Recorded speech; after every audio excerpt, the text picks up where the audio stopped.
What's up, guys? How are you? Welcome into the Thursday morning edition of the Daily Juice podcast. My name is Matt Peralt here on BettingPros.com, always being brought to you by BetMGM, and you can find me on Twitter at SportsTalkMatt. All right, so here we are. It's a 1-2 mark right now with the under going for Vancouver and the Montreal Canadiens.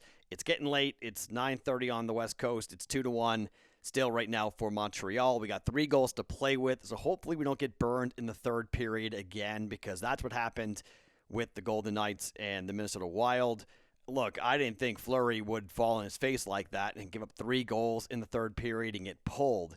We were looking pretty good at the 5.5 under, 1-1 going into the third period, and then, man, all hell broke loose. 4-3 was the final, so 7 goals get scored there. So third periods have been wacky, and when you have the under, you just know the third period's coming, so you got to brace yourself. So I'm kind of bracing myself. I hopefully get 3 goals, and the hook saves us at 6.5. It gets to 6, and we wind up winning.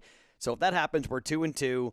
And then we will wind up a little bit down on the juice. So I was 1-1 on my personal plays yesterday, so it's been kind of a blah week. We've just been flat. It's down the juice basically. So it's not winning, not losing. It's losing because the books are making money on us, but they're not making a lot of money on us. We're pretty much 500. You can't go 500 in sports gambling, like we know. You go 500 and you're losing. So that's what happens when you bet 110 to their 100. That's why they make money all the time off of us. We have to win. We have to be up. You can't go 2-2. You got to go 3-1 every night, basically, to be making money. So I've got a ton of picks to give you guys here today, okay?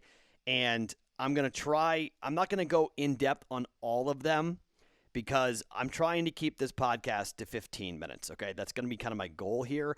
I've been going 23 minutes, 24 minutes. It's just been kind of, not in the spirit of this podcast. It's supposed to be 15 minutes. I'm supposed to be asking you guys for just 15 minutes of your time to listen. So without me rambling on and on and on, okay? So the names being pulled for the BetMGM trip, and so tonight, so you should know by the time you're listening to this, I would say you get an email if you have won that trip here to Vegas. So if a Daily Juice listener wins, let's go. Tell me, email me, Discord me, whatever. Get in touch with me, because that's incredible, and I want to pump you up big time if you're the one coming here thanks to BetMGM. But a lot of people are involved. Always use that promo code JUICE100 when you sign up for a BetMGM account if you're going to do that. And we'll see who winds up winning that very cool thing coming up here. Remember, the Coach K signed autograph picture is up for grabs this month. When you leave a review on Apple or Stitcher, screenshot, drop that picture at bettingpros.com/juice, and you are in. We're nearly at 900 reviews, I think, at last time I saw that. So pretty cool. If you've already done a review, you're already in. So if you want a Coach K picture, autograph signed picture, thanks to Pristine Auction, we've got that for you coming up. All right, let's talk golf. And so I've been making my phone calls. I've been talking to people. I've been trying to find some value here on the PGA. You guys wanted me to post the bets early in the Discord channel, which I did, okay? I've got 3 bets going. They're all a quarter unit. So I'm not going to get too heavy, too in-depth with this. I'm just going to give you what I've bet and then move on, and you guys can fade or follow as to what you want to do with this. But the golf bet's been pretty good. So let's start with Jon Rahm, who came in the top 5 2 weeks ago. Didn't play all that great last week. The equipment change, some people are bringing up saying, what about the equipment change? I think he's got it figured out. Okay, I think Jon Rahm is in for a very big top 10 finish here.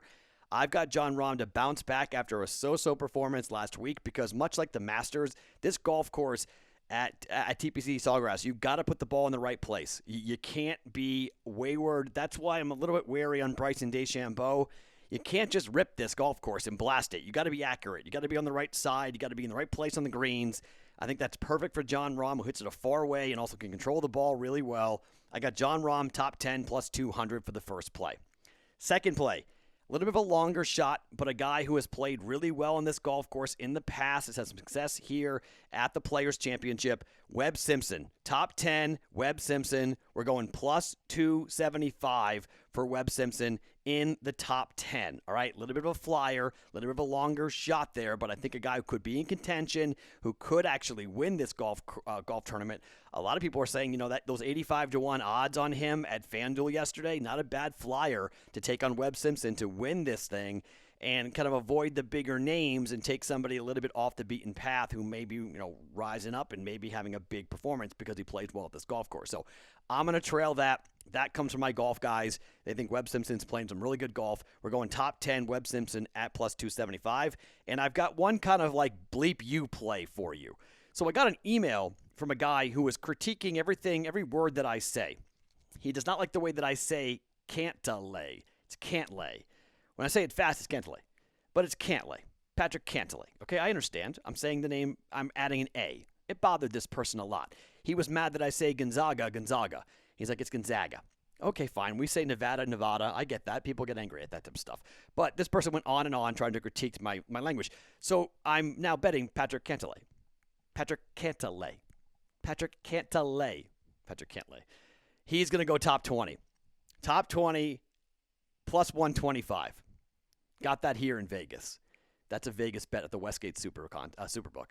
You can get that at Patrick Cantlay plus 125 to come in the top 20.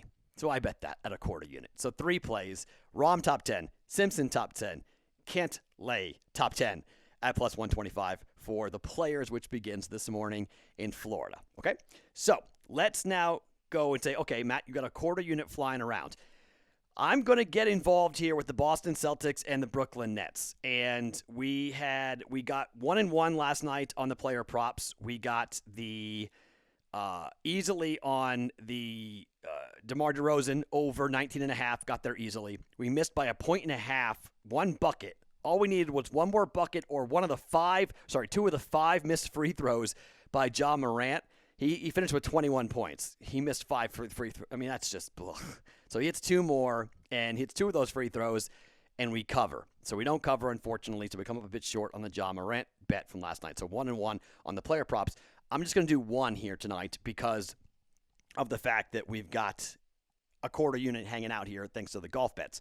So I'm going to put a quarter unit on Jason Tatum to score over 25.5 points here, and that is at minus 105. So a couple things here on Jason Tatum.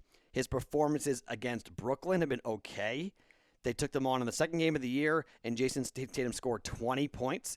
But he's had some pretty big games. He's scored 40 in a game. He scored 34 against the Clippers. Before the break, we had him with Toronto at 27, and he got there. The game before that, he had 14 points against the Clippers. Not great, but in the last real up-and-down high-scoring game was against Washington. He scored 31, okay? I think Tatum, as an all-star, coming out of the break here in a game that's going to be really high-scoring, I got Jason Tatum going over 25.5 points at a quarter unit here for only NBA player prop going for the day today. So Tatum over 25.5. So why am I betting that? Well, I'm betting that because I have bet the over for Brooklyn and the Boston Celtics. Here is the logic behind this, okay? I am going over, let me make sure I'm telling you the right, 234. So over 234 for Boston and Brooklyn. So here is Boston as 3-point dogs on the road at Brooklyn coming out of the All-Star break. Here's the interesting thing, and I know you could say, well, no Kevin Durant. I think they score better without Durant, to be quite honest, for Brooklyn. But Boston is 9-3-1 to the over their last 13 games when they are underdogs on the road, okay? Road dogs. It has hit consistently here for Boston, including it is now, after hitting the last time against Utah when we bet this, it has hit 5 out of the last 6 times. Boston, including all this season, Boston has been an underdog on the road. The over has hit, okay? Just one of those freaky trend things here. But that's what happens when Boston is catching points on the road. The over is in play in a big-time way. We bet it against Utah, and it hit pretty easily. So we're going to go – it hit by – well, not – I guess it hit by 3 points last time against Utah. We're going back to the well here. 9-3-1 last 13 games, over 234 for Boston and the Nets here tonight for a half a unit, okay? So that leaves us with 2 plays in hockey to get into. And here I am going to do something that I might regret. So I'm watching this incredible series between Toronto and the Winnipeg Jets. and Winnipeg wins the first game 4-3, right? So the goaltending has been really good for Winnipeg, and I can't figure out why the Maple Leafs are minus 180 here. And I'm catching plus 152, plus 155, somewhere in that range you'll get it with the Winnipeg Jets on the money line. I mean, I thought about betting the over here at 6.5. I think that's a potential bet, but man, I just think Winnipeg, they might win this game, and I think they're going to win this game, but I'm going to roll the dice here a little bit and say that Winnipeg, their win 4-3 in the last game against Toronto, that wasn't a fluke. I'm going to go back here and say, you know what? That's a lot of value here for a week that's gone kind of If we could get a plus 152, if we can get that on the money line, we can get Winnipeg to just win the game against Toronto. And if the Jets if the Leafs just cool off a little bit and the Jets get better goaltending and the Jets win, they won 4-3 last time, I'm going to take money line Winnipeg Jets at plus 152. Okay, I might live to regret this by fading Toronto, has been so damn good, but at some point they've got to cool off. At some point they've got to come back down to earth.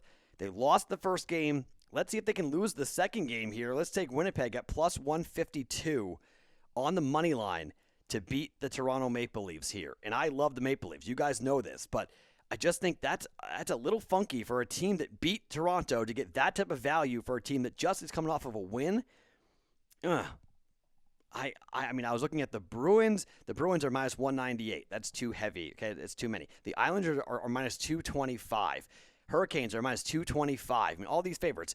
Panthers and Columbus, minus 138. I can't go back here because I think Columbus may be, the whole zigzag theory. Columbus might wind up winning that game with Florida. So you could say, Matt, well, then what's the zigzag theory with Toronto? Okay, I'm going to give it to you.